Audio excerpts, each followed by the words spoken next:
खुदा के लिए मेरे तेरी किस्मत में बोझ उठाना ही लिखा है बेटे। तब नहीं घुटेगा, इसमें हवा और रोशनी दोनों का इंतजाम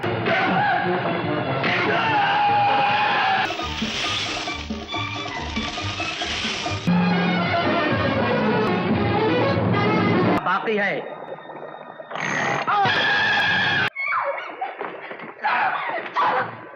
بيبدأ الفيلم مع مجموعة من قطاع الطرق واللصوص اللي بيكون ساكنين الجبال. وقتها بنشوفهم بالليل وهم رايحين يهجموا على مدينة علشان يخطفوا وينهبوا أموالها وخيراتها. وقتها اللصوص قاموا بإشعال النيران في كل مكان في المدينة وقتلوا معظم الحرس اللي كانوا بيحرسوا المدينة. وقتها الأمير عرف بغزو اللصوص للمدينة، فطلب من الخادم اللي اسمه أفلاطون إن يحمل الأميرة الصغيرة مرجانة ويخبيها في مكان آمن علشان اللصوص ما يعرفوش مكانها ويخلصوا عليها. وفعلا أفلاطون بيخبي الأميرة الصغيرة مرجانة في صندوق سحري في غرفة الأمير. وكمان أفلاطون حط هيكل عظمي في فتحة الصندوق علشان يعمل خدعة للصوص لو وصلوا لمكان الصندوق. وبعد كده أفلاطون بيجري عشان يستخبى. وقتها اللصوص بيكونوا سيطروا على المدينة كلها وما فاضلش غير ان هم يقتلوا الأمير. وقتها زعيم اللصوص بيدخل المكان اللي فيه الأمير ويفضل يدور عليه لحد ما ينجح فيه. وفعلا كبير اللصوص بيشوف الأمير ويروح يهجم عليه. وقتها الأمير بيحاول يقاوم على قد ما يقدر، لكن للأسف الكترة بتغلب الشجاعة واللصوص يتلموا على الأمير ويمسكوه. وقتها زعيم اللصوص بيخلص على الأمير.